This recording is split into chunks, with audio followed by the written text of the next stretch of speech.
Hello, welcome to another episode of The High Ground, powered by Premier Companies. Ryan, how you doing today? I'm doing all right. How are you? Well, we're pulling off some technology over here. We've got Brad Chesnek with WinField United joining us via Teams, Microsoft Teams network, and then he is our marketing manager for the Eastern region. Is that the right title now, Brad? I keep promoting you every time we have a call, I think.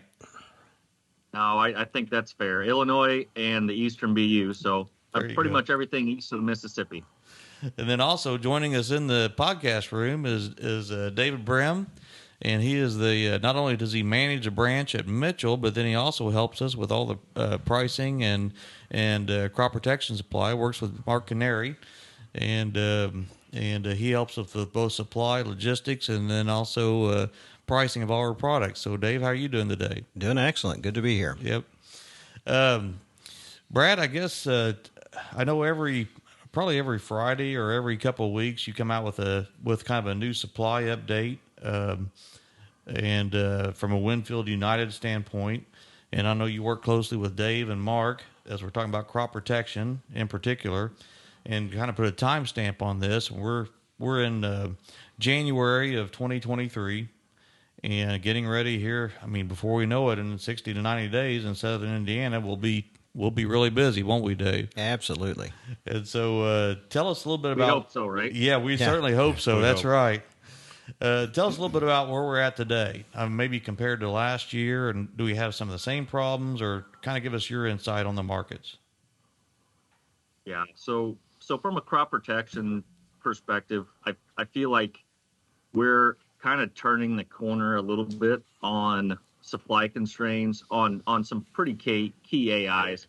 12 months ago, we were looking at a lot of price appreciation here in the last 6 months, even, as our basic manufacturers moved into 2023 pricing. We continued to see price appreciation. But as far as supply chain goes, I mean, we've seen inventory start to build back from the grower level. We've seen it build at the retail level, and I think at the wholesale and supplier level as well. So that is very makes me optimistic on 23 that we won't have the same supply issues that we've had. But the other side of the page there is that I think we will continue to see maybe some price depreciation as supply gets a little heavier. We're going to have a channel that's been replenished, that's been, kind of running dry over the last 24 to 36 months. So we'll see a few key AIs start to diminish. I mean, obviously we've seen Bayer take glyphosate pricing down, a couple times here over the course of the Q4 and into Q1. So we'll see how that plays out. But the landscape's a little different than last year. We've been on the upswing. I feel like we're kind of maybe crested and riding some of these down, but not to say that our market's not going to still be profitable. I think it'd just be interesting to see how people change their practices. Clethodim was a really tight product the last couple of years. Glyphosate's starting to free up, so we'll see how those constraints free up, how that affects price as demand goes down. But it'll be fun to watch over the next 6 months. I guess fun to watch, Dave. That's one way to put it, isn't it? It depends on which end you're on. Yeah, I'm not sure if we call it fun or not, but anyway, it's been something. It's been a different experience than the past year. But I agree with him. It's much better than it was last year. We still have some issues with transportation, those type of things that kind of slowed things down, and probably are going to continue to be more the issue than supply of the product for a while. But yeah, I would agree with that. I think it was it was last year about this time. I think you and Mark were really working through a lot of allocations.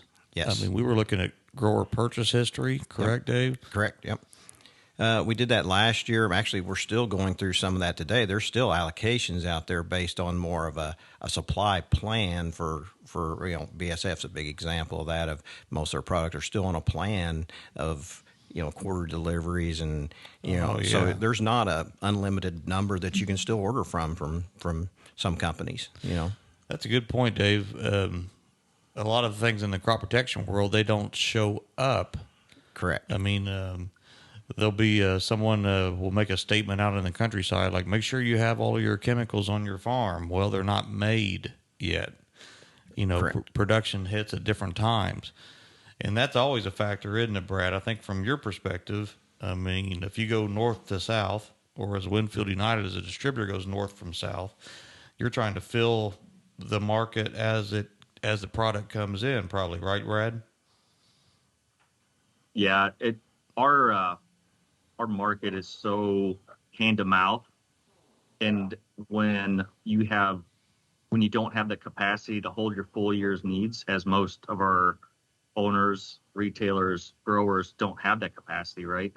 You have to be very strategic on how you position products. So making sure you take in the things that you have to have, the things that may be depreciating in cost, the things that you have availability for. We're still going to have supply constraints.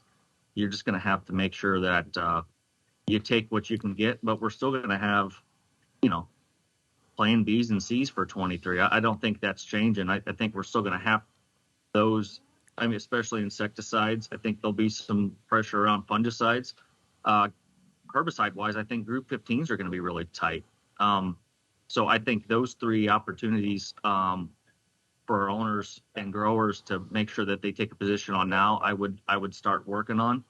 The two G's, as we talked about, glyphosate and glufosinate, those are a little. I would hedge my bet a little bit on those and maybe hold off a little bit and see how things play out. But it's going to be interesting as we move into the spring. We'll have to be very cognizant of what we have on the floor and what we're planning for. Okay. And I think last year, Dave, it was atrazine, glufosinate, Liberty, glyphosate Roundup, and then 2,4-Ds. I think those were the ones that were really managing the hardest. Yes.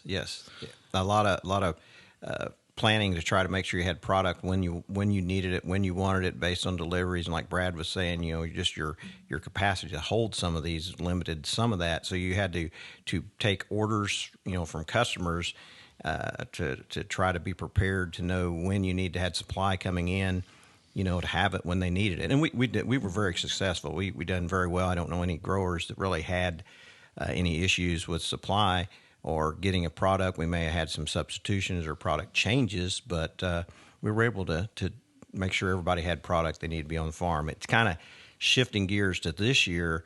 It's a little bit of a concern to me that the customer doesn't have that urgency this year to get that order in like they did last year, thinking there was going to be supply issues. And this year, if they don't make those pre-plans, there's still a lot of logistics has to go to make sure we have that product they need when they want it. So it definitely helps us to know their intentions or have that purchase made in advance, even if the supply isn't quite the issue that it has been or was last year. Some of these things go from being like we had to do it out of necessity to kind of best management practices at this point in time, to where some of these things, I hope they don't go away. Right. Yeah. As they help us plan as well. Yep. So, and we don't know, I guess, when the next supply chain issue will pop up. We don't know what that is, and there's just several things still that that we would think some of this would have shaken out. We even dealt with last year plastic lids on jugs or cardboard boxes, or so we think about active ingredients, or we think about the chemicals themselves. A lot of times there's just everything to put it in. So and those are so this early ordering and preparation, something we should hope that everybody continues to do every year.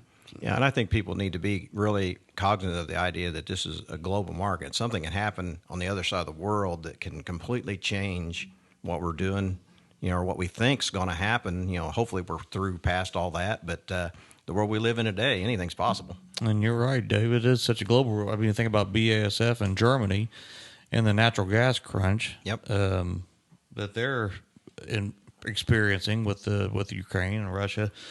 And then you wonder about, I may be off base here, but I've heard that some of the European companies are trying to relocate some manufacturing capability just to get a more assured supply of natural gas, which is a big component of the manufacturing. Yeah, all those things make a difference. Yep. That we don't think about. Brad, what do we need to be thinking about? I know one of the things we did, Dave did, and Mark did here at Premier Ag, is they've replaced a lot of the smaller tanks that we yield pesticides in, the bulk tanks, with larger, that we can take truckloads of almost any product now, I think, for the most part at most of our facilities. What other things do you think we need to be aware of going into this spring, which is right around the corner, hopefully?